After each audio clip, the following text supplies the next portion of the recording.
हाँ सर अहमद, आप कंटिन्यू कर सकते हैं। ये सारा सन ने भी ज्वाइन कर लिया, इनको भी बना दे।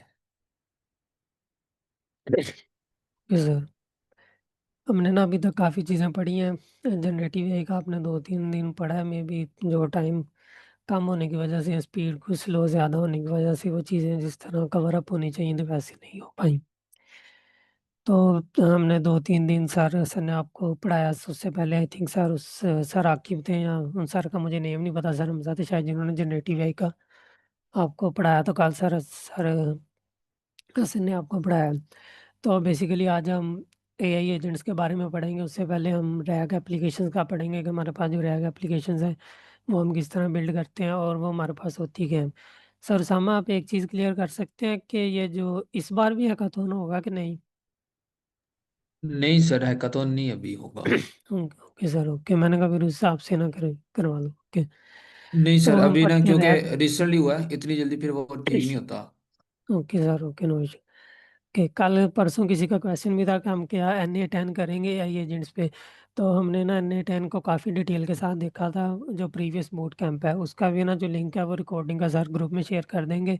तो आप उसमें से, अगर किसी ने जनरेटिव एआई को काफ़ी डिटेल के अंदर पढ़ना हुआ तो वो लास्ट सेकंड वीक को देख सकता है रिकॉर्डिंग्स। अगर आपने एजेंट्स को डिटेल के अंदर देखना हुआ तो आप जो लास्ट वीक है ना उसको देख सकते हैं। वो उसके अंदर काफ़ी चीज़ें डिटेल के अंदर वो हो रही थी, एक्सप्लेन हो रही थी।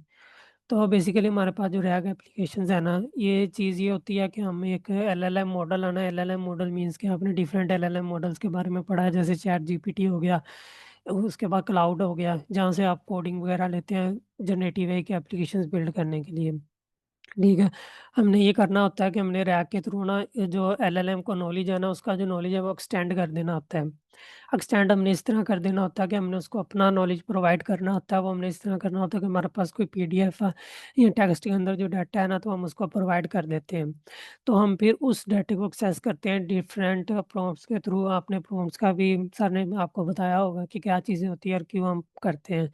तो हम प्रॉम्प्ट्स को ना, अगर हमारा जो एलएलएम मॉडल है वो अच्छे से रिस्पॉन्स ना कर रहा हो, तो हम अपना जो प्रॉम्प्ट है ना उसको री-वेरीफाई मीन्स के दोबारा ज उसको रीस्केच करते रहते हैं, मीन्स के रिपीट करते रहते हैं ताकि वो बेहतर हो जाए।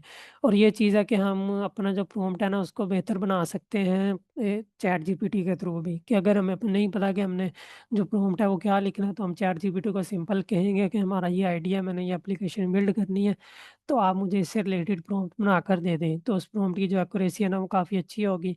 अगर फिर भी कहीं हैलुसिनेशन आ रही है आपके मॉडल के अंदर या किसी तरह का भी कोई इश्यू आ रहा है, तो आपके पास ये चीज़ है कि आप उसको जो एक्यूरेसी है उसको इंक्रीज़ कर सकते हैं प्रॉम्प्ट की। देन हमारे पास है ना ये हैलुसिनेशन का भी आपको पता है कि जब मॉडल हमारे पास जो गलत इन्फॉर्मेशन देने लग जाता है। सेकंड हमारे पास ये एक चीज़ है पीडीएफ। तो पीडीएफ के अंदर ये होता है कि इसके अंदर ना हमारे पास काफ़ी सारा डाटा पड़ा हुआ है। सर ये मैं इसको कर ज़ूम इतना ठीक है, मैं इसको इंक्रीज़ कर दूँ थोड़ा-सा? फिर थोड़ा सा जूम करते हैं आप। Okay sir.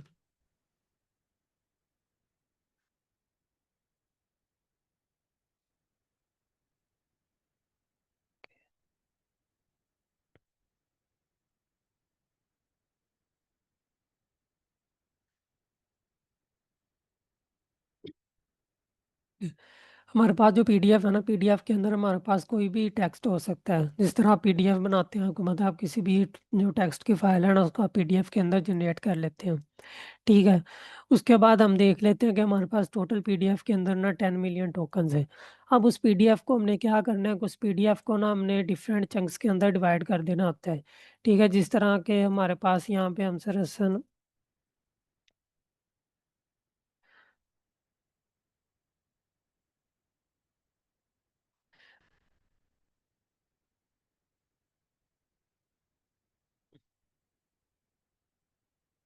हमारे पास ये 3 नेम है पीडीएफ के अंदर। तो इसका ये होगा कि हमारे पास जो चंक्स बनेंगे ना, वो हम चाहते हैं कि हमारे पास है ना 3 चंक्स बन जाएँ हमारे डाटा के अकॉर्डिंग। अब ये होगा कि जो सारस है ना उसका एक चंक का फ़ोल्डर बन जाएगा, हमज़ा का एक फ़ोल्डर बन जाएगा और ये जो अहमद है ना उसका एक फ़ोल्डर बन जाएगा। टोटल हमारे पास कितने चंक्स हो गए? 3 हो गए। अब हमारे पास जो ईच चंक है ना, उसको हमने जो 10 टोकन है ना, वो 10 टोकन्स के बराबर है ईच हमारे पास जो चंक है। अब उसके बाद है ना, हमने इसकी एलएलएम एम्बेडिंग करनी है। एलएलएम एम्बेडिंग के अंदर ये एम्बेडिंग हमारे पास ये चीज़ होती है, जो आपका जो टेक्स्ट है ना, उसको वो न्यूमेरिकल रिप्रेजेंटेशन के अंदर कन्वर्ट कर देता है। क्योंकि जब वो न्यूमेरिकल रिप्रेजेंटेशन के अंदर कन्वर्जन आपकी हो जाती है ना, तो जो एलएलएम मॉडल है ना, वो उसको ईज़िली रीड कर पा रहा होता है। जैसे आपने पढ़ा होगा कि अगर किसी का कंप्यूटर साइंस के अंदर बैकग्राउंड है, तो उन्हें इस चीज़ का नॉलेज होगा कि जो हमारे पास हमारा कंप्यूटर है या पीसी पे काम कर रहे होते हैं, वो बाइनरी नंबर्स को ज़्यादा अच्छे से समझ पा रहा होता है, इन केस कि हम उसको टेक्स्ट वगैरह दें। तो इसी तरह ये है कि इसको एक न्यूमेरिकल रिप्रेजेंटेशन दे देगा, वो रिप्रेजेंटेशन इसके इस तरह होगी 1001 या वो माइनस 0 पॉइंट समथिंग, ये मीन्स कि वो बढ़ती जाएगी।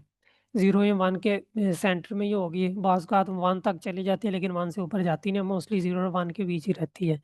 देन जो हमारे पास ये जो हमारे पास न्यूमेरिकल रिप्रेजेंटेशन है ना, हमने इसको एक डेटाबेस के अंदर स्टोर कर लेना, उसको हम वेक्टर डेटाबेस कहते हैं, ठीक है। इसके अंदर हमारे पास डिफरेंट तरह की जो डेटाबेसेस है ना, वो यूज़ हो रही होती हैं। उसके अंदर हमारे पास पाइनकोन यूज़ हो रही होती है, उसके अलावा ग्रोमाडीबी यूज़ हो रही होती है, उसके अलावा और भी डेटाबेसेस हैं, हम उनको चेक कर सकते हैं कि कौन-सी है। अब इस वेक्टर डेटाबेस के अंदर और जो दूसरी डेटाबेसेस हैं, उनके अंदर डिफरेंस ये है कि हमारे पास जो डाटा है ना, वो रियल टाइम पे हम देख पा रहे होते हैं। जैसे हमारे पास एसक्यूएल हो गई, नॉन एसक्यूएल वगैरह जो डेटाबेस होगी। अब ये जो वेक्टर डेटाबेसेस है ना, इसके अंदर हम रियल टाइम पे डाटा को एक्सेस नहीं कर पा रहे होते, मीन्स कि हम उसको रीड नहीं कर पा रहे होते। हमें नहीं पता कि इस नंबर की जो रिप्रेजेंटेशन है ना, वो क्या है। हसन है ना, उसकी अगर रिप्रेजेंटेशन है 1.000.153 इस तरह। अब मुझे नहीं पता कि इस 1.00 का क्या मतलब है, और ना मुझे ये पता है कि 0.153 का क्या मतलब है, जो जनरेट होके हमारे पास एम्बेडिंग जनरेट हुई है, जो मॉडल ने की है। हमें इन चीज़ों का नॉलेज नहीं है। इस चीज़ों को वही अंडरस्टैंड कर सकता है जिस मॉडल ने इनको कन्वर्ट किया न्यूमेरिकल रिप्रेजेंटेशन के अंदर। जब ये सारी चीज़ें हो जाती हैं कि हमारे पास जो डाटा है पीडीएफ के अंदर, हम उसको लोड कर देते हैं, फिर हम उसको चंक्स के अंदर डिवाइड कर देते हैं, डिफरेंट चंक्स हमारे पास बन जाते हैं। इसके बाद ना हमारे पास चंक्स के दौरान है ना, हमारे पास एक और चीज़ यूज़ होती है ओवरलैप की। ओवरलैप के अंदर ये चीज़ होता है कि आपने जो प्रीवियस चंक है ना, ये वाला चंक, आपने इसका कितना डाटा इस चंक के साथ ऐड करना है। मीन्स कि अगर यहाँ पे यहाँ पे 2 नेम लिखे हैं, हसन और अहमद, ठीक है? अब हम इनके ना 2-2 चंक सेपरेट बने। अब मैं चाह रहा हूँ कि जो हसन के लास्ट 3 वर्ड्स हैं ना, एसएएन, ये ना इस अहमद के स्टार्ट के अंदर आए। मीन्स के डाटा ना ओवरलैप हो जाए, ताकि हमारी जो एक्यूरेसी है ना, वो ज़्यादा बेहतर आ जाए, कि हमें पता हो कि ये जो चंक है ना, इस चंक से रिलेट कर रहा है, ये डाटा हमारा इस चंक से आ रहा है, जब हम डाटा ना वहाँ से रिट्राइव कर रहे होंगे। वो हम इसको कोडिंग के अंदर भी देखेंगे जाके, हम किस तरह करते हैं। देन हमारे पास उसको हम एलएलएम एम्बेडर कहते हैं। ये हमें जो चैट जीपीटी का भी हम यूज़ कर लेते हैं। उसके बाद हमारे पास ग्रोक हो गया, उसके बाद गूगल जेमिनी के अपने एलएलएम एम्बेडर्स हैं, जो हम यूज़ कर रहे होते हैं। उसके बाद हमारे पास ये न्यूमेरिकल रिप्रेजेंटेशन होगी, उसके बाद वेक्टर डेटाबेस होगी। अब हमारा इस पीडीएफ से कोई लेना-देना नहीं है, ठीक है? अब जो भी चीज़ है ना, हमने इस वेक्टर डेटाबेस से एक्सेस करनी है, हमने सीधा इस वेक्टर डेटाबेस के साथ कम्युनिकेट करना है। अब उस वेक्टर डेटाबेस के साथ किस तरह कम्युनिकेट हमने करना है। अब जो भी यूज़र है ना, जब वो एक क्वेश्चन करेगा, वो क्वेश्चन सबसे पहले क्या होगा, एलएलएम एम्बेडर के पास जाएगा, वो उसको कोई ना कोई न्यूमेरिकल रिप्रेजेंटेशन दे देगा। अब उस न्यूमेरिकल रिप्रेजेंटेशन के पास जाएगा, एक रिट्राइवर के पास जाएगा। रिट्राइवर क्या करेगा, रिट्राइवर हमारे पास वेक्टर डेटाबेस के अंदर जाके वो चेक करेगा कि ये जो न्यूमेरिकल रिप्रेजेंटेशन है, ये वेक्टर डेटाबेस के अंदर किस चीज़ के साथ मैच हो रही है। वो उस चीज़ का जो डाटा है वो ले आएगा वेक्टर डेटाबेस, फिर वो उनको अगेन चंक्स के अंदर डिवाइड करेगा। चंक्स के अंदर डिवाइड करने के बाद अगेन जो हमारे पास डाटा है ना, वो हमें रीडेबल फॉर्म के अंदर मिल जाएगा। मीन्स के रिट्राइवर ने क्या करना है, रिट्राइवर ने जो हमारा प्रोसेस है ना, जो हमने एक पीडीएफ का किया था वेक्टर डेटाबेस के अंदर कन्वर्ट करने करने के लिए, वो उसको रिवर्स बैक कर देगा। तो हमारे जो टेक्स्ट है ना, वो ओरिजिनल शेप के अंदर आ जाएगा। अगर किसी को यहाँ तक समझ नहीं है तो पूछ सकता है, नहीं तो हम फिर आगे देखते हैं।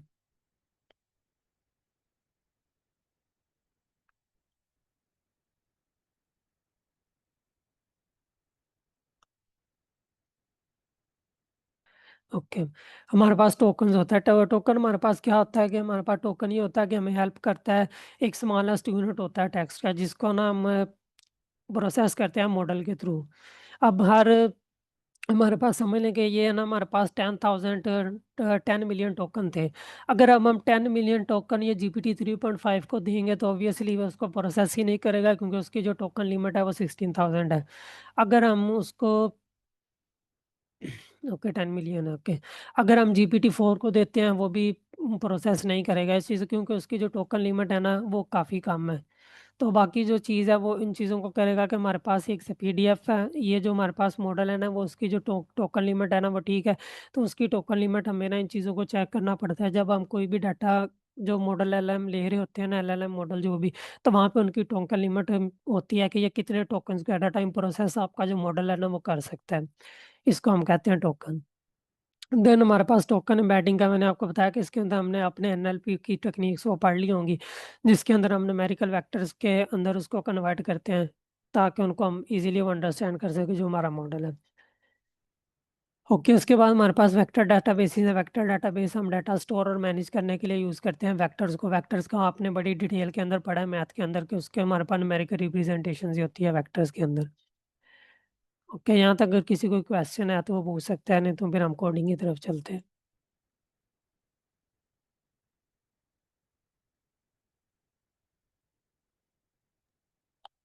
सर यहाँ पे सर मुजम्मिल के क्वेश्चन है चैट के अंदर। तो वो कह रहे हैं कि जी ये सही। PDF से बाहर भी आंसर दे सकता है, मतलब थोड़ा सा एक्सप्लेन करते हैं। अगर क्वेश्चन किसी ने पूछा है वो PDF के अलावा हो। नहीं, अगर वो आप PDF के अलावा क्वेश्चन का रिस्पॉन्स करेंगे ना तो वो नहीं देगा आपको। जाहिर सी बात है आपके बैकएंड पे कोई ना कोई तो ऐसी चीज़ें वर्क कर रही है ना जहाँ से वो आंसर लेके आएगा। अब जब वो PDF के अंदर वो चीज़ है ही नहीं तो आप वहाँ वो आपको किस बेस पे जो उसका रिप्लाई है वो देगा, रिस्पॉन्स देगा।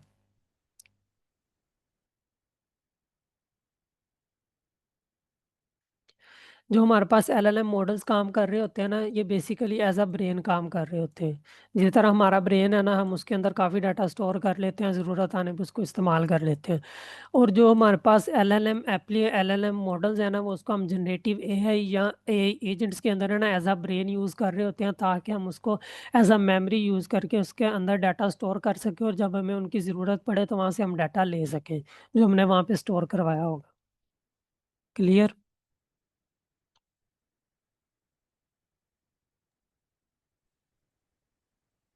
ये सर आप कंटिन्यू करें।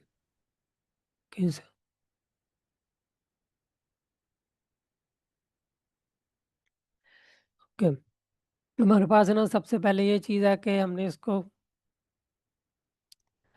इंस्टॉल करना है लैंगचेन कम्युनिटी को। बेसिकली जो लैंगचेन है ना, लैंगचेन हम यूज़ करते हैं जनरेटिव एआई एप्लीकेशंस बिल्ड करने के लिए। अभी तक आपने जनरेटिव एआई एप्लीकेशंस को चैट जीपीटी के थ्रू बिल्ड करना सीखा था। अगर आप में से किसी को कोडिंग का शौक है और जिसको कोडिंग आती है तो वो चैट जीपीटी के बगैर भी जनरेटिव एआई एप्लीकेशंस बिल्ड कर सकता है लैंगचेन का फ्रेमवर्क यूज़ करके। ठीक है, उसके बाद हमारे पास इम्पोर्ट ओएस आपको पता है कि हमने कोई भी ऑपरेटिंग सिस्टम से अपने से चीज़ वगैरह इंपोर्ट करवानी हो तो हम ओएस के थ्रू करते हैं, ठीक है। उसके बाद हमने लैंग चेन से एक टेक्स्ट स्प्लिटर क्या करवाया, उसने क्या करना है कि जो हमारे पास टेक्स्ट है ना कैरेक्टर्स उनको स्प्लिट कर देना है। उसके बाद हमारे पास टेक्स्ट लोडर है, ये क्या करेगा कि हमारे पास जो डॉक्यूमेंट है ना उसको वो लोड करेगा। उसके बाद हम क्रोमा डीबी यूज़ कर रहे हैं अपना डाटा स्टोर करने के लिए। यहाँ पे हम गूगल जनरेटिव एआई एम्बेडिंग का मॉडल यूज़ कर रहे हैं, ये हमने जेमिनाई से लिया हुआ है। जब सर ने आपको गूगल जनरेटिव को जेमिनाई की API यूज़ करना सिखाया है ना सर, आपने बताया होगा इनको API का, आई थिंक सो। ये सर कल तो क्लियर किया वहाँ इनको। जी, तो वहाँ पे आपके पास है ना AI एम्बेडिंग के मॉडल्स भी होते हैं उसी के अंदर, तो आप वहाँ से उनको ना एक्सेस कर सकते हैं। देन हमारे पास एक लो डॉट इन्वायरमेंट है। इन्वायरमेंट के अंदर ये होता है कि हमारे पास यहाँ पे डॉट ENV की अगर फाइल है ना तो वो उसको डायरेक्ट एक्सेस कर पाएगा इस इन्वायरमेंट के अंदर। अब ये जो डॉट ENV की फाइल है ना, इसका ये फ़ायदा होता है कि अगर हम इसको गिटहब पे कोड अपलोड करते हैं ना तो हमारे पास यहाँ पे API की पड़ी होती है। तो वो इसको ना हम डॉट गिट इग्नोर के थ्रू इसको इग्नोर कर देते हैं, तो फिर ये ना हमारी फाइल डॉट ENV की वहाँ पे शो नहीं हो रही होती। ओके, अब यहाँ पे ना हमारे मैंने एक टेक्स्ट की जो फाइल लोकेशन है ना वो टेक्स्ट दिया। मेरे पास है ना यहाँ पे टेक्स्ट पड़ा हुआ है डॉक्यूमेंट्स के अंदर, तो मैंने यहाँ पे उसका जो पाथ है ना वो कॉपी करके तो यहाँ पे उसको मैंने दिया हुआ है इस पेज का। इसका यहाँ से मैंने कॉपी पाथ कर लिया तो वहाँ पे मैंने इसको पेस्ट कर दिया। उसके बाद मैंने एक डायरेक्टरी बना दी है, डायरेक्टरी किसकी, डाटाबेस के अंदर क्रोमा डाटाबेस, ठीक है। अब यहाँ पे एक डायरेक्टरी बनेगी डाटाबेस की, उसके अंदर हमारे पास क्रोमा डाटाबेस आ जाएगी। इसको फिलहाल आप इग्नोर कर दें, database with Meta data. Okay. अब उसको मैंने कह दिया कि आपने इस चीज़ को मेक श्योर करना है कि हमारे पास जो इसकी डाटाबेस वेक्टर डाटाबेस की जो डायरेक्टरी है वो एग्जिस्ट करती है कि नहीं। ठीक है, वो इस चीज़ को कर लेगा, उसको हमने कह दिया कि ओके है, हमारे पास है। अब उसने क्या किया कि अब उसने ना टेक्स्ट फाइल ने क्या किया, यहाँ पे उसको हमने कर दिया कि आपने ना जो टेक्स्ट हमने ये वाली हमारे पास टेक्स्ट है, ये आपने लोड करवानी है फाइल। अब वो फाइल को लोड करवा देता है, जैसे कि अब हमने बताया कि यहाँ पे ना हमने ओवरलैप चंक ओवरलैप किया हमने 50। अब यहाँ पे ना जो प्रीवियस के 50 होंगे ना, बेसिकली यहाँ पे मैंने जो चंक साइज रखा है ना वो 1000 रखा है। अब 1000 में से 900 मतलब कि 1000 जो चंक होंगे ना वो तो होंगे ही होंगे। फिर 950 से नेक्स्ट जो 1000 तक 50 होंगे ना वो हमारे पास नेक्स्ट चंक के अंदर भी ऐड होंगे। यहाँ पे क्लियर होगा कि चंक ओवरलैप हमारे पास क्या है। मीन्स कि हमारे पास एक जो है ना, ये हमारे पास है 1000 एक चंक में पड़े हुए। अब अगला जो चंक है ना उसके अंदर हमारे पास जो इस चंक है ना 50 जो वर्ड्स है ना वो भी हमारे पास यहाँ पे होंगे नेक्स्ट चंक के अंदर। ओके। अब इसने क्या किया कि उसने कह दिया कि हमारे पास मैंने ना हमने जो टोटल जो चंक्स बनाए हैं ना उसने क्या बना दिए हैं। मैंने ना कहा था कि आपने मुझे चंक्स की जो लेंथ है ना वो भी बतानी है कि लेंथ जो लेंथ है वो क्या है। उसने जो हमारे पास चंक का जो साइज़ है वो 1623 है। वो इस तरह करता करता गया, उसने जो हमारे पास जो चंक्स है ना वो टोटल 43 चंक्स बना दिए हुए हैं। ये हमारे पास टोटल 43 चंक्स बन गया और हर चंक का नेक्स्ट चंक के साथ ओवरलैप कर रहा है। मीन्स कि हर चंक का नेक्स्ट चंक के अंदर कुछ ना कुछ डाटा पड़ा हुआ है। अब जो लोड डॉट इन्वायरमेंट है ना, लोड डॉट इन्वायरमेंट के अंदर जैसे मैंने अभी बताया कि यहाँ पे मैंने अपनी एपीआई की सेव की हुई है डॉट एनवी, ये इस फाइल को एक्सेस करेगा डॉट इन्वायरमेंट की। ये भी हमारे पास एक इन्वायरमेंट फाइल है। ये बेसिकली पाइथन के अंदर हम लोड डॉट इन्वायरमेंट यूज़ करते हैं। मॉड्यूल है ये पाइथन का। इसको हम एपीआई की एक्सेस करने के लिए करते हैं। अभी जो गूगल कोलैब के अंदर सर ने आपको बताया है, तो हम उसके अंदर ना यूज़र डाटा के थ्रू एक्सेस कर रहे होते हैं। अब मेरे पास यहाँ पे एम्बेडिंग मॉडल है गूगल जनरेटिव एआई का। तो यहाँ पर जो मॉडल का नेम लिखा हुआ है कौन सा है। उसके बाद मैंने ये जो सारी चीज़ें हैं ना उसको कर कर आके वो चीज़ें मैंने यहाँ पे स्टोर कर दी है। मैंने कहा जी मेरे पास चंक्स हैं, चंक्स को मैंने एम्बेडिंग के अंदर कन्वर्ट किया है। ठीक है, एम्बेडिंग के अंदर कन्वर्ट करने के बाद उसने क्या किया, उसकी जो परसिस्ट डायरेक्टरी है ना उसके अंदर वो स्टोर करवा दिया उसने। ठीक है, ये हमारे पास जो डाटाबेस है। अब परसिस्ट डायरेक्टरी के अंदर जैसे ऊपर अगर हम जाएं तो यहाँ पे हमारे पास डाटाबेस का पाथ पड़ा हुआ है ये वाला। इसके अंदर हमारे पास जो डाटा है ना वो जाके स्टोर हो गया होगा। तो इन्होंने हमें कह दिया कि जो एम्बेडिंग है ना वो क्रिएट हो गया, डाटाबेस अंदर स्टोर हो गया। अब अब ये हमारे पास ना चंक्स हैं। तो अब ये ना मैंने टोटल कोई 3 चंक्स यहाँ पे किए हैं लेंथ चेक करने के लिए, टोटल 3 चंक्स। अब ये ना चंक अगर आप तो ये नेक्स्ट ना हमारे पास चल रहे हैं, सो ऑन है। ये फर्स्ट 3 चंक्स हैं। जी सर, किसी का क्वेश्चन है? नहीं, वो बाई मिस्टेक किसी का हुआ है। ओके। तो ये ना आप चेक कर सकते हैं। अब यहाँ पे ना कोई चंक किसी ना किसी कोई ना हर ये ना वैल्यू ये भी किसी ना किसी वर्ड की होगी, ये भी किसी ना किसी वर्ड की। अब आपको नहीं पता कि ये किस वर्ड की हो सकती है। ठीक है, अब ये नहीं पता आपको कि ये किस वर्ड की हो सकती है। अगर हम इसको गैस करें ना तो हम किस तरह कर सकते हैं। यहाँ पे मैंने डॉक्यूमेंट्स में जाता हूँ, मैं यहाँ पे आता हूँ। अब यहाँ पे मैं चेक करके अब यहाँ से मैं इनको बता सकता हूँ कई हद तक कि मेरे पास है ना ये फर्स्ट सेंटेंस के अंदर है ना ये कोई ना कोई डाटा ना ये फर्स्ट चंक के अंदर मेरा पड़ा होगा, जो फर्स्ट रिप्रेजेंटेशन है इनके, जो मेरा फर्स्ट सेंटेंस है ना वो यहाँ पे पड़ा होगा। मैं सपोज कर लेता हूँ कि मेरा जो फर्स्ट सेंटेंस है ना वो इसके अंदर पड़ा हुआ है। अब फर्स्ट सेंटेंस के अंदर तकरीबन 10 to 15 वर्ड्स हैं। अब आपको इस चीज़ की समझ नहीं आ रही क्योंकि आप इस चीज़ को पढ़ ही नहीं पा रहे कि क्या चीज़ है। और अब आप ये यहाँ पे अगर आप इसको पढ़ोगे ना तो आप इस चीज़ को इजीली पढ़ पा रहे हो कि इसने इंग्लिश के अंदर क्या लिखा कि this book is largely concern with habits and from its pages a reader, means कि हम इजीली इसको पढ़ पा रहे हैं। जब हम इसको न्यूमेरिकल रिप्रेजेंटेशन में एम्बेड कर देते हैं ना तो ये सिर्फ मॉडल ही समझ सकता है इस चीज़ को हम नहीं समझ सकते। अब ये जो हम न्यूमेरिकल रिप्रेजेंटेशन क्यों करते हैं वो इसलिए करते हैं ताकि हमारा जो मॉडल है ना उसकी जो स्पीड है ना वो ज़्यादा फास्ट, मीन्स कि वो फास्टली प्रोसेस कर सके। अगर आप क्या किसी का कंप्यूटर साइंस के अंदर किसी ने पढ़ा हो तो हम असेंबली लैंग्वेज का किसी ने अगर सब्जेक्ट पढ़ा हो तो वहाँ पे रजिस्टर्स वगैरह किसी ने डिटेल के अंदर पढ़ा हो तो वहाँ पे इन चीज़ों को ना डिटेल के अंदर डिस्कस किया जाता है कि बाइनरी वर्ड्स हैं या डाटा हम उसको बाइनरी के अंदर क्यों कन्वर्ट करते हैं और किस तरह फास्टली हमारे जो प्रोसेस कर रहा होता है उन चीज़ों को। तो बेसिकली हमने इसलिए इसको न्यूमेरिकल रिप्रेजेंटेशन में कन्वर्ट किया था कि हमारा जो मॉडल है ना वो इसको अच्छी तरह से प्रोसेस कर पाए। और जब क्यूरी कोई भी हमारी यूज़र करता है ना, वो क्यूरी भी हमारी एम्बेड हो के इस मॉडल के अंदर जाती है। फिर वो अगर कोई ये या क्यूरी ने कर दिया है क्वेश्चन, तो वो फिर इसका इसके साथ मैच करके यहाँ पे जो भी चीज़ होगी ना वो ला के हमें दे देगा। अब अब यहाँ पे मैंने क्या किया कि मैंने उसको कर दिया कि डीबी इज टू क्रोमा, मैंने उसको सारा सब कुछ दे दिया है। अब मैंने उसके कह दिया कि DB dot similarity check who is frodo के इज इक्वल टू 1। अब मैंने इसको टू के इज इक्वल टू 1 देखा। अब इसने मुझे एक जो आंसर है ना वही ला कर देना। अब सिमिलरिटी सर्च का यहाँ पे मतलब ये है कि यहाँ पे ना अगर आपने सिमिलरिटी अगर आपने अनसुपरवाइज्ड के अंदर आपने पढ़ा होगा कि वो सिमिलरिटी की बेस पे ना वो आपके डिफरेंट जो बना देता है फ़ोल्डर्स वगैरह। लाइक हमारे पास अगर एप्पल है और अनार है, इन दोनों की जो शेप है ना वो डिफरेंट है। तो वो उनके जो डिफरेंट डिफरेंट हमारे पास है ना एक फ़ोल्डर लाइक बना देता है, उसके अंदर वो सिर्फ़ एप्पल को ही रखेगा, अनार को नहीं रखेगा। इसी तरह ये है कि ये इससे जो मोस्ट सिमिलर होगा ना वो हमें वो डाटा ला के दे देगा कि हू इज़ फ्रॉडो। तो उसने ये चीज़ें बता दिया कि came to fraud and hope it on, जो भी चीज़ था उसने हमें यहाँ पे ला के दे दी है।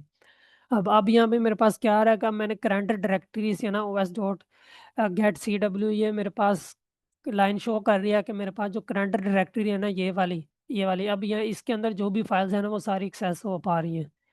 अब मैंने इसको बोला कि आपने एक्सेस कौन सी करनी है, उसने सिर्फ डीबी और क्रोमा डीबी डीबी में से क्रोमा डीबी को एक्सेस करना है, उसके अलावा उसने कोई फाइल को एक्सेस किसी भी फाइल को एक्सेस नहीं करना। उसके बाद मैंने embedding embedding Google generative web model वही सेम चीज़ें यूज़ की हैं। अब यहाँ पे क्या कर रहा है कि डीबी डॉट एज रिट्राइवर, अब एज रिट्राइवर क्या कर रहा है, जैसे मैंने बताया था कि एज रिट्राइवर हमारे पास ये चीज़ कर रहा है कि वो इसको अगेन एम्बेड करेगा जो क्वेश्चन हमने किया है यहाँ पे। अगर हाँ ये वाला क्वेश्चन है, अब वो इस क्वेश्चन को पहले न्यूमेरिकल रिप्रेजेंटेशन देगा कोई, इसको फिर रिप्रेजेंटेशन देने के बाद वो इसको जाके वो क्रोमा डेटाबेस के अंदर जाएगा, इस डेटाबेस के अंदर वो मैच करके फिर हमें वो इसका जो आंसर है ना वो ला के देगा। अब यहाँ पे हमने जो सिमिलरिटी जो डॉक्यूमेंट है 1 रखी हुई है के इज इक्वल टू 1, तो अब यहाँ पे हमें दे रहा है कि मेरे पास डॉक्यूमेंट 1 है ना उसके अंदर ये चीज़ पड़ी है, और उसने हमें जो सोर्स है ना वो भी प्रोवाइड कर दिया है कि जो आपके पास जो डाटा है ना वो कहाँ से आ रहा है। अगर यहाँ तक किसी का क्वेश्चन है तो वो पूछ सकते हैं। इसकी जो कोडिंग है ना बहुत इजी है, इतनी मुश्किल नहीं है।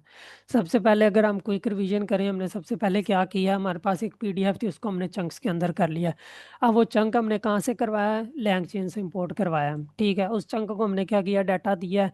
किसके थ्रू दिया है, टेक्स्ट लोडर के थ्रू हमने डाटा दिया है, क्योंकि टेक्स्ट लोडर हमें क्या करता है कि हमारे पास डाटा ना वो लोड करता है। अब उसको एम्बेडिंग के हमने एम्बेडिंग दी है कि उसको कन्वर्ट करो, कन्वर्ट करने के बाद वो क्रोमा डाटाबेस के अंदर वो स्टोर इसको कर देते हैं। अब ये डॉट लोड डॉट इन्वायरमेंट हमने क्यों यूज़ किया, ताकि हम एलएलएम मॉडल के साथ कम्युनिकेट कर पाएँ। तो उसके बाद फिर हमने एक रिट्राइवर को यूज़ किया। रिट्राइवर ने क्या किया कि वो हमें डाटाबेस क्यूरेट जो डाटाबेस है ना वेक्टर डाटाबेस, तो वो हमें वहाँ से जो डाटा रिस्पॉन्स है ना वो ला के दे रहा है। अब यहाँ पे हमने क्रोमा डाटाबेस यूज़ किया, आप डिफरेंट डाटाबेसेस यूज़ कर सकते हैं, वेक्टर पाइनकॉन भी है और उसके अलावा और भी हैं। अगर किसी का यहाँ तक क्वेश्चन है तो वो पूछ सकते हैं। सर मतलब शायद आप अनम्यूट करके क्वेश्चन पूछा करें।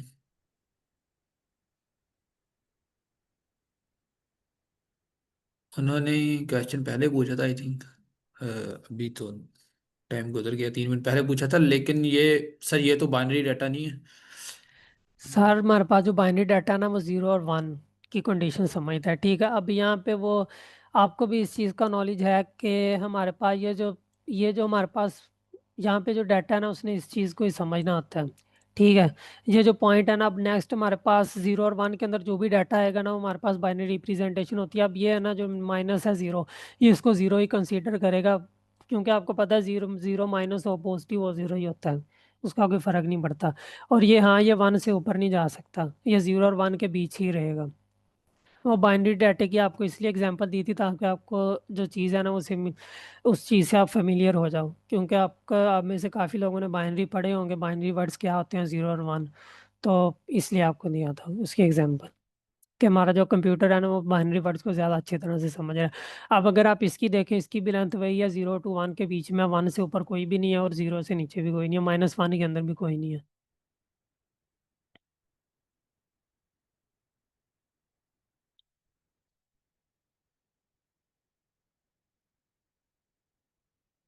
एनीवन? क्वेश्चन है किसी का? हम आगे चलें, क्लियर हो गया?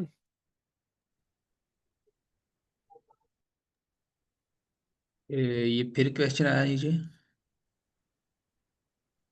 सर तो डायरेक्शन के लिए नहीं होता सर। माइनस तो डायरेक्शन के लिए नहीं होता आई थिंक वेक्टर में। अच्छा सर वो सर क्या, जो हाँ जी जी जी। जी जी सर, आप कर लें एक्सप्लेन, आप फिजिक्स के हैं, आप ज़्यादा बेहतर कर सकते नहीं नहीं सर, आप आंसर करें, उन्होंने पूछा है हैं। आपसे। नहीं नहीं सर, आप करें, कोई मैं तो इशू नहीं। आपको बताने लगा था ना, मतलब कि उन्होंने क्वेश्चन क्या पूछा, वो क्योंकि उन्होंने डैश सी डाली हुई थी। जी सर, हमारे पास जो वेक्टर्स होते हैं ना, बेसिकली इसको हम डिफरेंट एक वेज के अंदर ले रहे होते हैं। इसकी अगर फिजिक्स के अंदर कुछ डेफिनेशंस और बनती हैं, मैथ के अंदर कुछ जो डेफिनेशंस है ना, इसके अंदर हम और चीज़ें आ जाती हैं। अब यहाँ पे ना एक वेक्टर डाटाबेस है, हम यहाँ पे इसको एज अ न्यूमेरिकल रिप्रेजेंटेशन ले रहे हैं। अब यहाँ पे जो डायरेक्शन है ना, हम यहाँ इसको तो डायरेक्शन हम दे ही नहीं रहे वेक्टर को, कहीं भी डायरेक्शन को हम शो नहीं कर रहे। अब हमने जो डाटा लेके आना है, इसमें से ना इसने सिमिलैरिटी की बेस पे लेके आना है। अब समझ लें कि इसका जो मतलब है ना, समझ लेते हैं कि हम हमारे पास जो ये पॉइंट है, हु इज़ फ्रोडो। अब यहाँ पे जो फ्रोडो है ना, इसकी अगर हम न्यूमेरिकल रिप्रेजेंटेशन कर लें, वो हमारे पास सेम ये बन रही है। ठीक है, तो अब ये इसके साथ मैच करके इसकी सिमिलैरिटी की बेस पे वो हमें जो ला के ना वो दे देगा कि फ्रोडो क्या है। इसको हम वेक्टर डाटाबेसिस कहते हैं। वेक्टर डाटाबेस बेसिकली हमारे पास न्यूमेरिकल रिप्रेजेंटेशंस के अंदर आ जाती हैं।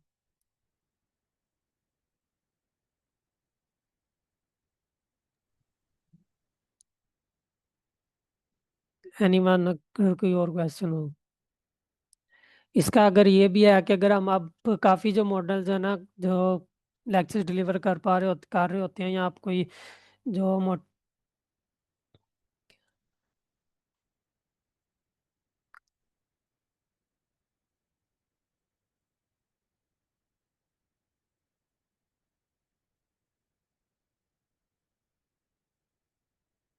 जब कोई भी जो एक्सप्लेन कर रहा होता है ना एलएलएम मॉडल्स के थ्रू, अब वो ये नहीं कहता कि आपका जो मॉडल है ना वो फॉल्स इन्फॉर्मेशन दे रहे हैं, रॉन्ग इन्फॉर्मेशन दे रहा है। वो ज़्यादातर वर्ड यूज़ करते हैं हेलुसिनेशन का। हेलुसिनेशन का मतलब क्या होता है कि आपका जो मॉडल है ना वो हेलुसिनेट हो गया, हेलुसिनेशन कर रहा है। उसका मतलब ये होता है कि आपका जो इन्फॉर्मेशन है ना वो रॉन्ग इन्फॉर्मेशन प्रोवाइड कर रहा होता है। इसी तरह ना हर कॉन्टेक्स्ट या हर चीज़ के अंदर है ना वो डिफरेंट मीनिंग एक ही होता है चीज़ों का, लेकिन वो उसको ना बुला किसी डिफरेंट वे के अंदर रहे होते हैं। जैसे हम ना, तो आपने टपल्स पढ़ा होगा, रोज को हम टपल्स कह लेते हैं मैथ के अंदर। अब यहाँ पे हम जब उसको हम डाटा सेट को रीड कर रहे होते हैं ना, हम उसको एज अ रोज और कॉलम ही कर रहे होते हैं। हम यहाँ पे टपल नहीं कह सकते, उसको नाम यूज करते हैं एज अ डाटा एनालिस्ट अगर हम काम कर रहे होते हैं। पर अगर आप टपल करते रहेंगे, अगर किसी को कहेंगे कि यार उस टपल के अंदर ये डाटा पड़ेगा, वो कहेगा कि नहीं जी ये रो है, टपल कौन सी चीज़ आ गई, उसको पता ही ना हमें भी टपल का। तो ये हर चीज़ को ना हर कंटेक्स्ट के अंदर लेना चाहिए। बाज़ का जो चीज़ों का मतलब है ना वो सेम ही होता है, लेकिन वो उस कॉन्टेक्स्ट में जब आप उस चीज़ का नेम लेते हैं ना, फिर वो आपको इजीली अंडरस्टैंडिंग हो जाती है उस चीज़ को समझने के अंदर।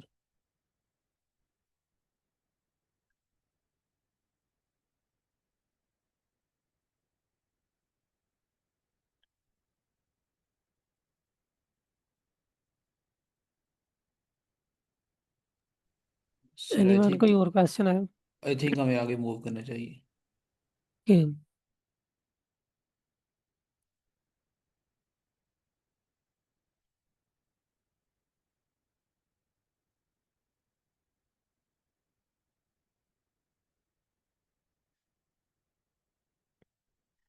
कि अब हमारे पास ये चीज़ आ जाती है कि हम एआई एजेंट्स को देखते हैं क्या है। एक तो आप में से बहुत से लोग हैं, उन्होंने ये इस चीज़ को सुना होगा, एआई एजेंट्स। तो आजकल ये एक हॉट टॉपिक है, काफ़ी ट्रेंडिंग पे टॉपिक है एआई एजेंट्स का और जनरेटिव एआई का, जेन एआई का। तो सर मंडे वाले दिन सर ने आपको काफ़ी डिटेल के अंदर जनरेटिव एआई का बता दिया था कि अगर आपने इसको बहुत ही ज़्यादा डिटेल के अंदर पढ़ना, तो जो यहाँ पे पैरेलल एक कोर्स चल रहा होता है कोड गुरु पे, वो आई थिंक 8 to 10 उनकी क्लासेस होती हैं थ्योरी की, सैटरडे संडे और मंडे को। बाकी जो उधर दिन है ना, उसके अलावा जो दिन होते हैं डेज, उसमें वो प्रैक्टिकल कर रहे होते हैं। तो वो उन चीज़ों का ना जनरेटिव एआई को काफ़ी डिटेल के अंदर डीपली डिस्कस कर रहे होते हैं। तो हम इसकी तरफ जाएंगे नहीं, जनरेटिव एआई की। अब जो एआई एजेंट है ना, अगर हमारे पास एक एजेंट है ना, उसको हम कहेंगे कि एआई एजेंट है। अगर यहाँ पे जो एआई एजेंट्स है ना वो बहुत सारे एजेंट्स हो जाए, मीन्स के एक से ज़्यादा हो जाए, तो उसको हम कह देंगे कि एजेंटिक एआई है।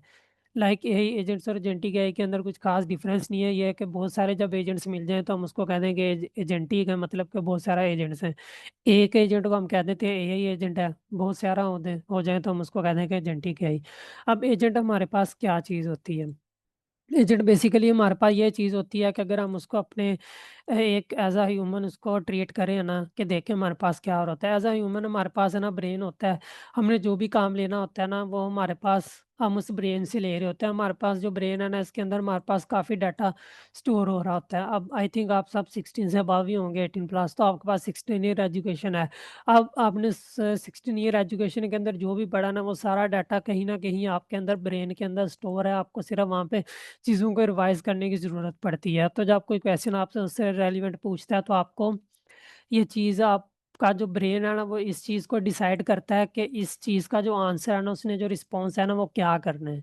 अगर कोई आपका नेम पूछेगा ना, आप ज़ाहिर-सी बात है आप उसको अपना नेम बताओगे, आप ये नहीं कहोगे कि जी मेरा नेम ये नहीं है, या आप उसको उनको अपने किसी फैमिली मेंबर का नेम नहीं बताओगे, आप उसको अपना ही नेम बताओगे। क्यों आप उसको नेम बताओगे? क्योंकि आपका जो ब्रेन है वो उस चीज़ पे बार-बार आपको ट्रेन किया जाता है बचपन से कि आपका ने पहले आपको सबसे पहले आपका नेम सिखाते हैं, फिर आपके माँ-बाप का जो पेरेंट्स हैं उनका नेम सिखाते हैं, फिर आप मीन्स के फर्स्ट क्लास या सेकंड, थर्ड सो ऑन पढ़ते रहते हैं, तो आपके पास जो डाटा है ना वो ब्रेन के अंदर स्टोर हो रहा होता है विद बगैर मीन्स के बार-बार रिपीटेशंस के अंदर वो डाटा आपके ब्रेन के अंदर स्टोर हो रहा होता है। अब जो हमारे पास जो ह्यूमन है वो ह्यूमन क्या कर पा रहा है, वो अपने ब्रेन को ना यूज़ करके वो डिफरेंट चीज़ें कर पा रहा है। पहली चीज़ तो ये कर पा रहा है कि वो उस चीज़ को ना थिंक पर कर पा रहा है कि उसने उस किस चीज़ को किस तरह सोचना है, किस वे के अंदर सोचना है, पॉजिटिव सोचना है, नेगेटिव सोचना है, उसने किस तरह करना है। फिर वो उस चीज़ को सोचता है, सोच के वो एक डिसीज़न लेता है। ठीक है, डिसीज़न लेकर मीन्स कि उसने क्या चीज़ आया, जो उसने चीज़ सोची है, क्या वो उसको बोलनी चाहिए या नहीं बोलनी चाहिए, या क्या चीज़ है। फिर वो आपको डिसीज़न लेने के बाद वो आपको एक फाइनल आउटपुट दे देता है। ये हमारे पास एक ह्यूमन ब्रेन है जो प्रोसेस कर रहा होता है। अब अगर हम एआई एजेंट्स की बात करें ना, तो एक एजेंट है ना उसके पास जो उसका ब्रेन होता है ना वो एलएलएम मॉडल होता है। ठीक है? ये जो एलएलएम मॉडल है ना ये एज़ अ ब्रेन काम कर रहा होता है हमारे पास एजेंट्स के अंदर। अब जो एलएलएम मॉडल है ना हमने उसको इतनी पावर देनी है कि वो हमारे पास जो हमारे पास जो डाटा है ना पीसी का वो उसको एक्सेस कर पाए। अगर आप में से बहुत से लोग हैं ना वो अगर चेक करें चैट जीपीटी वगैरह के चेक कर लें कि क्या हमारी जो डाटा है वो उसको एक्सेस कर सकते हैं कि नहीं कर सकते। अब चैट जीपीटी आपको यही करेगा कि मैं आपका करंट डाटा एक्सेस नहीं कर पा रहा होता है। अब यहाँ पे एक क्वेश्चन आ रहा है कि हम चैट जीपीटी भी तो एज अ ब्रेन अगर हम उसको यूज़ कर पा रहे हैं तो वो चैट जीपीटी के अंदर वो उस चीज़ को क्यों नहीं एक्सेस कर पा रहा और एआई एजेंट्स के अंदर वो उस चीज़ को क्यों एक्सेस कर पा रहे हैं। तो इस चीज़ का रिस्पॉन्स ये है कि चैट जीपीटी के अंदर उसको उस हिसाब से जो टूल्स या परमिशंस प्रोवाइड नहीं की जाती ड्यू टू प्राइवेसी कंसर्न, तो वो उस चीज़ से उन चीज़ों को एक्सेस नहीं कर पा रहा होता और उसके अंदर जो मेमोरी है ना उसका भी इशू आ रहा होता है। आजकल तो काफ़ी जो मेमोरी है ना वो अपडेट हो गई है चैट जीपीटी के अंदर। इवन कि आप एक जो डिफरेंट आपने न्यू चैट्स भी बनाई होती है ना, वो आपको बता देगा कि आप उसको कहेंगे ना कि मुझे 1 मंथ का दे दें, बैकएंड पे दे दें, तो वो आपको बता रहा होता है। बाज़ औक़ात मैं अपने जो इंटरव्यू की प्रिपरेशन कर रहा होता हूँ ना, तो मुझे बता देता है कि आपने ना डाटा साइंस कौन-कौन सी फ़ील्ड के अंदर अप्लाई मीन्स के अप्लाई कर सकता है, मुझे उसी फ़ील्ड के रिलेटेड वो देता है क्योंकि उसे पता है कि डाटा साइंस से रिलेटेड ही हमने इसको एआई और डाटा साइंस से रिलेटेड ही रिस्पॉन्स करना है या जनरेटिव है या एआई एजेंट से रिलेटेड। क्यों? क्योंकि उनको पता है कि बार-बार वो चीज़ें क्वेरी कर के वो इस चीज़ पे ट्रेन हो गया है कि मैंने जो भी इंटरव्यू से रिलेटेड क्वेश्चन पूछना है वो मुझे उसी से ला कर देगा। अगर चाहे मैं किसी यूनिवर्सिटी का भी इंटरव्यू प्रिपेयर कर रहा हूँ ना, तो मैं उसको सिर्फ सिंपल क्वेश्चन दूँगा तो वो बाकी सारी इन्फॉर्मेशन है उसको ला के दे देगा कि अभी करंटली ये इस बूट कैंप के अंदर इनरोल्ड हैं, ये चीज़ें कर रहे हैं और ये चीज़ें इट सारी चीज़ें हैं। तो कहने का मतलब ये है कि अब एलएलएम मॉडल को हमने ना एआई एजेंट क्या करता है, एआई एजेंट के अंदर हमने उसको डिफरेंट टूल्स प्रोवाइड कर देने होते हैं। वो जिन टूल्स को यूटिलाइज़ करके ना वो हमारे पास डाटा ना उसको एक्सेस कर पा रहा होता है। फिर टूल्स के साथ हमने उसको एक मेमोरी देनी होती है, उसके अंदर हमारे पास बफर मेमोरी हो जाती है, एक टेम्परेरी मेमोरी हो जाती है, एक शॉर्ट टर्म और लॉन्ग टर्म जिस मेमोरी को हम कहते हैं। शॉर्ट टर्म ये होती है कि जो शॉर्ट पीरियड के लिए होती है, लॉन्ग टर्म मीन्स के लॉन्ग पीरियड के लिए होती है। तो हमारे पास मेमोरी है ना वो डिफरेंट टाइप्स की होती है, तो हम उसको यूज़ करते हैं एआई एजेंट्स के अंदर। तो हमारे पास जो एलएलएम मॉडल को हमने इतनी पावर दे देनी होती है कि हमने वो फिर डिसीजन ले पा रहा होता है। जब हमारे पास जो एआई एजेंट है ना, एआई एजेंट ने एज़ अ वर्क ह्यूमन करना होता है। मीन्स के एज अ ह्यूमन ही वो वर्क कर रहा होता है। उसके पास ब्रेन होता है, ब्रेन का एलएलएम मॉडल होता है जिसकी बेस पे वो एक चीज़ को सोचता है, डिसीजन लेता है, फिर वो जो फाइनल आउटपुट है ना वो आपको जनरेट करके दे रहा होता है। क्लियर है यहाँ तक? यही एजेंट्स का अगर किसी का क्वेश्चन है तो पूछ सकता है।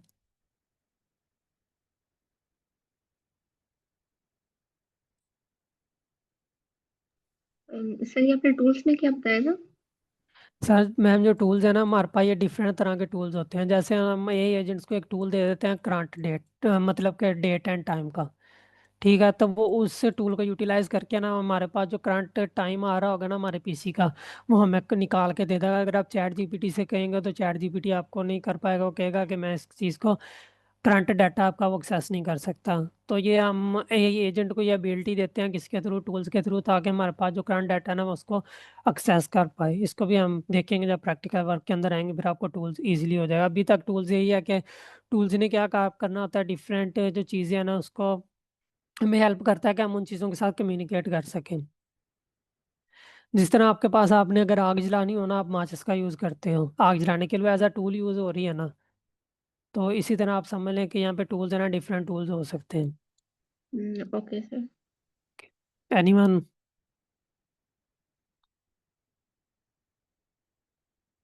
किसी का क्वेश्चन नहीं है?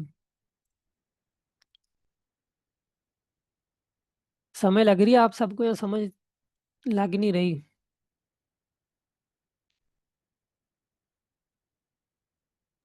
के अ, बता दें।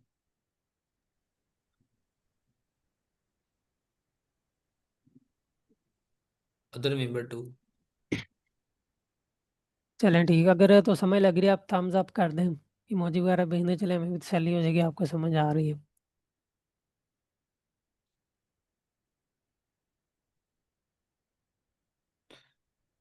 सर आकाश आपको समझ नहीं आई? Madam Amna, Hina, Saqib, Iram, boys Nasir, sir Irshadullah. Okay, तो एक्नॉलेज कर लिए करें। देखिए 3 सेंटेंस लिखे हैं। ओके। देन अब हम कुछ चीज़ों को एजेंट्स के अंदर किस तरह करते हैं, एजेंट्स कैसे बनाते हैं। अब जैसे आपने जनरेटिव एआई का कुछ टूल्स है ना, उसको आपको पता है कि आपने chat Google generative AI, chat Google generative AI का क्या है। अब मैंने जनरेटिव एआई का एक मॉडल है, कोई चैट जनरेटिव गूगल एआई हमें क्या हेल्प करता है, ये हमें हेल्प करता है कि हम जो मॉडल है ना उसके साथ चैट कर सके। अब चैट का तो आप सबको पता है, हमें से बहुत से लोग हैं व्हाट्सएप पे चैटिंग करते हैं, फेसबुक पे चैट करते हैं, जिसको मैसेंजर वो कह देते हैं, आपको पता चल जाता है कि मैसेंजर है। इसी को अगर हम कॉन्सेप्ट को लेके चलें तो हमारे पास बेसिकली गूगल जनरेटिव एआई का हमने कहना होता है कि हमने उसके साथ चैट करनी है, ब्रेन के साथ, अपने के साथ। जो एलएलएम मॉडल है ना ये वाला, ये हमारे पास ऐसा ब्रेन काम कर रहा होता है। फिर हमने लोड डॉट इन्वायरमेंट को देखा कि हमारे पास क्या चीज़ है, वो हमने देखा। फिर हमने उसके बाद क्या कि प्रॉम्प्ट को हमने कोई ना कोई प्रॉम्प्ट टेम्पलेट भी देना होता है, वो हम उसको देखते हैं। फिर हमारे पास स्ट्रिंग आउटपुट पार्सर ने क्या होता है, इसने हमें ना, हम चाहते हैं कि हमारे पास जो मॉडल है ना जो क्वेरी का रिस्पॉन्स दे हमें एज इट ला कर दे दे, उसके अंदर कोई किसी चीज़ की कन्वर्जन वगैरह ना करे। उसके बाद लैंग्वेज हब, हब के अंदर हम इसको आगे देखेंगे, डिटेल के अंदर पढ़ेंगे। अगर अभी आपको हब का बता दिया ना तो आपको चीज़ों की समझ नहीं लगेगी। उसके बाद create react agent, agent executor, इनको हम देखेंगे। उसके बाद ये जो पूछ रहे थे ना यहाँ पे टूल्स हमारे पास क्या हो रहा है, तो ये हमारे पास एक टूल्स है, तो हमने वो इंपोर्ट करवाया है डेट टाइम का। ठीक है, इंपोर्ट डेट टाइम हमने इंपोर्ट कराई है। अब टूल्स है ना हमने यहाँ से इंपोर्ट करवाने हैं लैंगचेन डॉट एजेंट से। उसके बाद ये इंपोर्ट वार्निंग, ये हम मोस्टली यूज़ करते हैं, आप लोगों को मैं सजेस्ट करूँगा कि यूज़ करनी चाहिए, क्योंकि बास का ना जो कोड आपका वर्क ठीक कर रहा होता है बट वहाँ पे वार्निंग शो हो रही होती है किसी ना किसी अपडेट की वजह से, तो मैं इनको मोस्टली यूज़ करता हूँ। ओके। अब हम ये, अभी तक हमने ये एजेंट बिल्ड नहीं किया, अभी तक समझ लेंगे जनरेटिव है कि एक एप्लीकेशन बिल्ड हो रही है अभी तक। ठीक है। अब यहाँ पे क्या कर दिया, अब क्यूरी है, क्यूरी के अंदर मैंने उसके बताया कि what is the current time. अब ये करंट टाइम मुझे बताएगा। मैंने प्रॉम्प्ट टेम्पलेट को क्या क्या दिया कि आपने फॉर्म टेम्पलेट इनपुट। अब यहाँ पे ना मैंने इसको प्रॉम्प्ट टेम्पलेट के अंदर ये चीज़ स्टोर कर दिया। अब इस चीज़ को मैंने ना, इस ये चीज़ मैंने इसको ला कर देनी है इनपुट को। ठीक है, अब ये मैं आगे जाके बताऊंगा कि इनपुट को हमने कैसे करना है। अब यहाँ पे उसने क्या कर दिया, सबसे पहले वो प्रॉम्प्ट टेम्पलेट लेगा, फिर एलएलएम मॉडल आ जाएगा, एलएलएम मॉडल के पास जाएगी, फिर एसटीआर आउट पार्सर मीन्स के हमारे पास जो आउटपुट एलएलएम मॉडल हमें देगा वो हमें एज इट वो शो करवा देगा। अब जो चेन है ना डॉट इन्वोक, इन्वोक क्या करता है, इन्वोक हमें हेल्प करता है कि हम उसके साथ कम्युनिकेट कर सकें। ठीक है, अब यहाँ पे इनपुट, इनपुट के अंदर क्या चीज़ है, इनपुट हमारे पास ये बेसिकली ये क्यूरी है, ये जो क्यूरी है ना ये एज अ इनपुट इसके अंदर जाएगी। वो अब वो क्या करेगा कि फॉर्म टेम्पलेट, उसको अब प्रॉम्प्ट का जो टेम्पलेट है ना वो मिल गया, वो इस टेम्पलेट को ना, ये जो हमने यूज़ किया है इसको, वो इसको as a prompt template use करेगा। ठीक है, उसके बाद करने के बाद हमने उसको कह दिया कि आपने रिजल्ट जनरेट करके देना। उसने कह दिया कि I don't have access to real time information including the current time, to find out the current time please check your phone, computer और other time telling devices. Okay, हमने कह दिया कि चलें ठीक है, हम इस चीज़ को मान लेते हैं। अब यहाँ पे ना हम एक एजेंट बिल्ड करने की ट्राई करते हैं जो हमें करंट टाइम दे सके। अब अब यहाँ पे हमारा हमने वही चीज़ें यूज़ की है। अब यहाँ पे ना हब डॉट पुल का क्या मतलब है कि हमारे पास ये करता है कि अब जैसे हमने यहाँ पे दिए ना प्रॉम्प्ट टेम्पलेट या चेन का जो मेथड दिया है, अब ये चीज़ें ना बार बार देने की ज़रूरत नहीं पड़ेगी। अब ये जो हब है ना डॉट पुल, ये जो सारे मेथड्स हैं ना ये खुद ब खुद उनको फैच करके ये एज अ प्रॉम्प्ट टेम्पलेट उनको यूज़ कर लेगा। ये हब डॉट पुल का ये मतलब है। अब ये जो चेज H W Chase 17 है ना, ये उसका नेम है जिसने ये बनाई थी। ठीक है, अब इसके अंदर है ना रीएक्ट। अब रीएक्ट का मतलब है ना, रीएक्ट के कहाँ से बना है, एक reaction, reason plus action, sorry, reason plus action. तो इसकी जो शॉर्ट फॉर्म है ना वो इसको हम कहते हैं कि रिएक्ट। ठीक है, मीन्स क्या, आपने रीज़न, आपके पास अगर आपने कोई रिस्पांस दिया उसकी रीज़न भी होनी चाहिए आपके पास, जो आपने एक्शन परफॉर्म किया, तो इसको हम कह देते हैं कि react, reason plus plus action. इस चीज़ को आपने बोलना नहीं है रिएक्ट को। ओके, अब यहाँ पे हमारे पास क्रिएट रिएक्ट एजेंट। अब यहाँ पे ना हम एक एजेंट क्रिएट कर रहे हैं। हमने उस एजेंट को क्या दिया है, हमने उस एजेंट को एक ब्रेन दे दिया उसका, उसको हमने टूल्स दे दिए हैं। अब यहाँ पे हमारे पास जो टूल है ना, अब अभी तक हमने टूल्स के अंदर कोई भी डाटा नहीं दिया।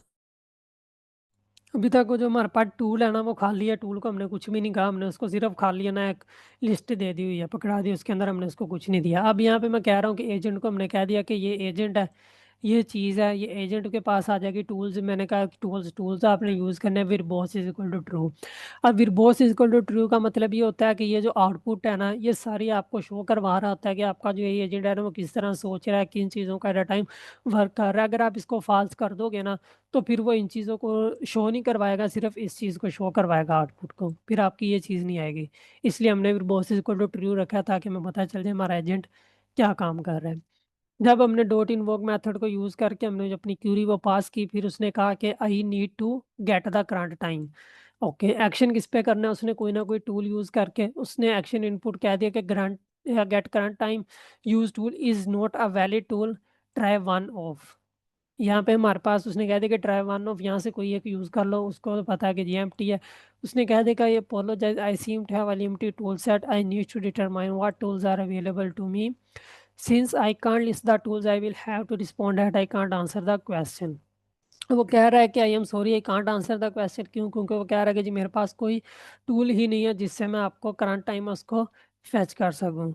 यहाँ तक क्लियर है क्वेश्चन सबका?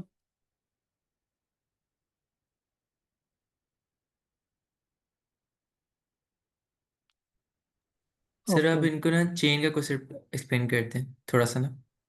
चेन का, ओके, अगर हम चेन को, अच्छा, आप में से कौन है ये लेक्चर के दौरान नोट भी करता है?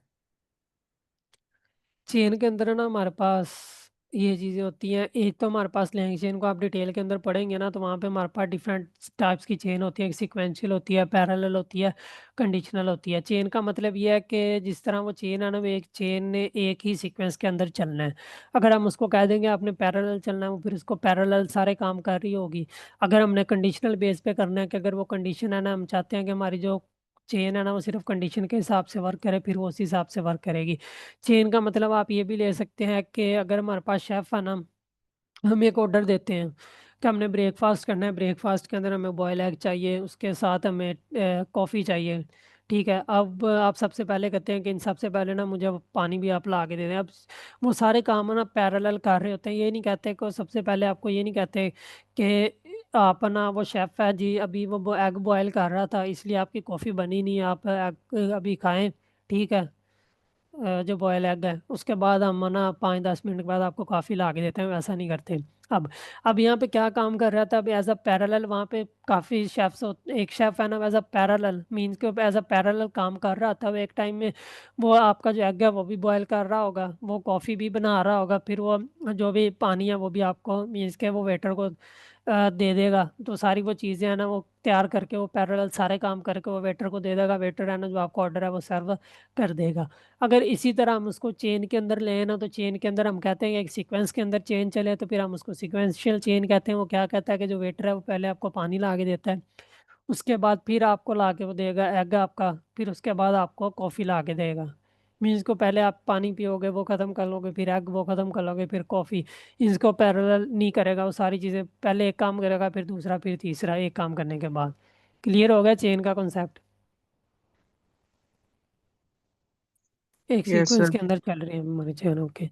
अब यहाँ पे ना हमने एक @ टूल, यहाँ पे हम एक टूल डिफाइन कर रहे हैं। ये इसको हम इस तरह टूल डिफाइन करते हैं लैंग चेन के अंदर। उसके अलावा हम अगर क्रियो एआई पे जाए ना, तो वहाँ पे हमारे पास बिल्ट इन ही टूल का फंक्शन मिलता है, तो वहाँ पे हम टूल यूज़ नहीं करते, इसको हम कहते हैं एज अ डेकोरेटर। अगर हम पाइथन के अंदर अगर आपको पढ़ाया हो इन चीज़ों को ऊप के अंदर, ओके। यहाँ पे हमने एक किया, उसको हमने क्या कह दिया कि डिफाइन गेट सिस्टम। आपने क्या करना है, जो टाइम है ना एक्सेस करना है, हमने उसको बता दिया, उसका जो स्ट्रिंग है वो पैटर्न, वो सारी चीज़ें हमने उसको बता दी हैं। यहाँ पे हमने एक फंक्शन बना लिया हुआ है, इसका भी आपका पता है, हमने डिटेल के अंदर पढ़ा है। अब वही चीज़ें हो रही हैं, what is the current time, just show the current time and date. अब वो सारी चीज़ें कर कराने के बाद वो क्या कर रहा है कि यहाँ पे हमने वर्बोस ट्रू किया है। अब यहाँ पे ना हमने टूल कौन सा दिया, गेट सिस्टम टाइम, ये हमारे पास टूल है ना, वही हमने उसको दे दिया है।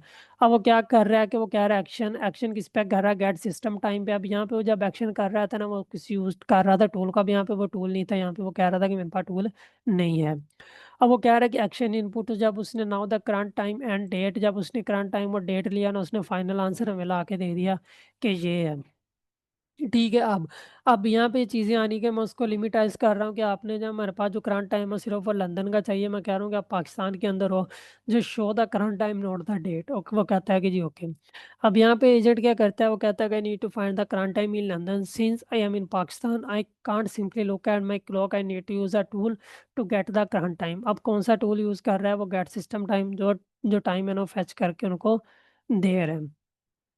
अब यहाँ पे ना हमने डेट टाइम इंपोर्ट करवाया था, ये वाला, ये हम टूल को प्रोवाइड कर रहे हैं, जो हमें क्या कर रहा है, हेल्प कर रहा है करंट टाइम करने के लिए, फैच करने के लिए। अब यहाँ पे क्या कर रहा है कि वो सारी चीज़ें करता है, कह रहा है कि as action input I now the current time in Pakistani, वो कह रहा है कि करंट टाइम पाकिस्तान के अंदर हुआ है।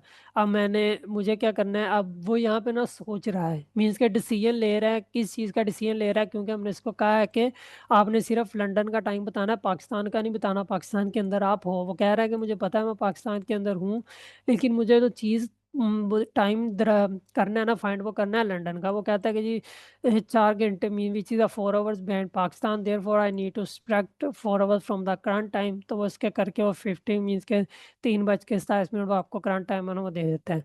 ये हमारे पास ये चीज़ें इसलिए आ रही हैं क्योंकि हमने फिर boss is equal to true की, अगर आप फाल्स कर दोगे ना तो ये हमारे पास ये चीज़ें नहीं आ रही होती। ये फिर बॉस इज इक्वल ट्रू को आपने डिटेल के अंदर ना डीप लर्निंग के अंदर पढ़ा होगा जब आप इपॉक्स रन कर रहे होते हैं। तो ये हमारे पास करंट टाइम लंदन का आ गया। What is the current time in London, you are in Pakistan, just show the current time note the date. सिर्फ इसने हमें करंट टाइम ही दिया, हालांकि यहाँ पे हमने इसको जो ईयर मंथ और डेट का भी पैटर्न दिया, इसने वो चीज़ नहीं दिया। अब ये किस बेस पे कर रही है, एलएलएम मॉडल के थ्रू ही उन चीज़ों को थिंक कर पा रहा है, डिसीजन कर रहा है, फिर उनको डिसाइड करके हमारे पास जो फाइनल आउटपुट है ना वो दे रहे हैं। कल को हम इसको मल्टीपल एजेंट हम किस तरह बिल्ड करते हैं वो हम कल को देखेंगे। हम उसके लिए हम ना क्रियो एआई का जो फ्रेमवर्क है ना वो यूज़ करेंगे। एनीवन अगर किसी का क्वेश्चन है तो पूछ सकते हैं। No sir. क्वेश्चन है तो पूछ ले, अदरवाइज फिर हम मीटिंग एंड कर देते हैं। सर एजेंट्स के अंदर जनरेटिव एआई इस्तेमाल होते हैं? जो जनरेटिव एआई ना, ये बेसिकली एक सेपरेट चीज़ है। जनरेटिव एआई एप्लीकेशन, उसके अंदर हम सिर्फ एलएलएम मॉडल को यूज़ कर रहे होते हैं। कुछ एप्लीकेशंस को के लिए। जब ए एजेंट्स की बात आती है ना, ए एजेंट्स के अंदर वो जनरेटिव एआई की ही जो एलएलएम मॉडल्स हैं ना वो यूज़ हो रहे होते हैं। जनरेटिव एआई के जो ऐप मॉडल्स होते हैं, लाइक जो चैट जीपीटी है वो भी जनरेटिव एआई है की ऐप है। उसके बाद क्लाउड है, उसके बाद जेमिनाई है। ये सारी चीज़ें हम उसके अंदर जो टूल है ना उसके अंदर ये यूज़ कर रहे थे एज अ टूल। हम एलएलएम, जैसे मैंने बताया था कि एलएलएम को हम एज अ ब्रेन यूज़ करते हैं, तो हम उसको हम एजेंट्स के अंदर यूज़ करते हैं ताकि उन चीज़ों पे डिसीजन ले सके, सोच सकें। एजेंटिक एआई इसमें हमें एपीआई नहीं चाहिए होती या चाहिए होती है इसके अंदर एपीआई? एपीआई चाहिए होती है आपको। इन आप जाहिर सी बात है, आपके पास जो ब्रेन है आपने उसके साथ तो इंटरेक्ट करना है ना। आप उसके साथ तभी कम्युनिकेट कर पाओगे जब आपके पास एपीआई होगी उस ब्रेन को एक्सेस करने के लिए। अब आपका ब्रेन है, अगर आपका ब्रेन आपके जो हेड है उससे रिमूव कर दिया जाए तो आप क्या करोगे? कुछ भी नहीं कर पाओगे। तो इसी तरह जो एलएलएम है ना उसको अगर आपने एजेंट्स के साथ चाहते हो कि आपका ब्रेन अच्छे से काम करे, ठीक से काम करे, तो फिर आपको एपीआई के थ्रू उसको एक्सेस करना पड़ता है और आपको एपीआई ही यूज़ करनी पड़ती है। बेसिकली एपीआई हम एज अ ब्रिज यूज़ करते हैं एक कनेक्शन बिल्ड करने के लिए।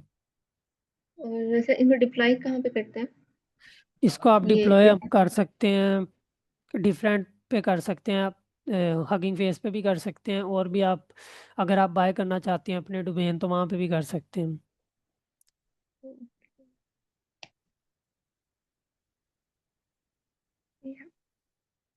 ठीक है, थैंक यू सर। नो। अच्छा, किसी का क्वेश्चन सर रिजवान से है, वो भी पूछ लें। सर रिजवान ने मुझे ज्वाइन किया सिलिकॉन वैली से। जी अस्सलाम वालेकुम, क्या हाल है आप सबका? अल्लाह का शुक्र है सर, आप ठीक है? हाँ बस अल्लाह का शुक्र है, थैंक यू। सर आप कुछ ऐड हाँ करना किसी का चाहते कोई हैं? क्वेश्चन है तो पूछें। हम उम्मीद है आप सब जी लोगों जी ने ये कैलिको कंपटीशन में तो किया होगा पार्टिसिपेट। तो कैसा अभी आगे हमारी एक हैकाथॉन भी आ रही है इस वीकेंड पे, उसमें भी करें यार। ये मुख्तलिफ इवेंट्स आजकल आ रहे हैं, ये नवंबर दिसंबर में इवेंट्स होते हैं, तो जरूर पार्टिसिपेट करें।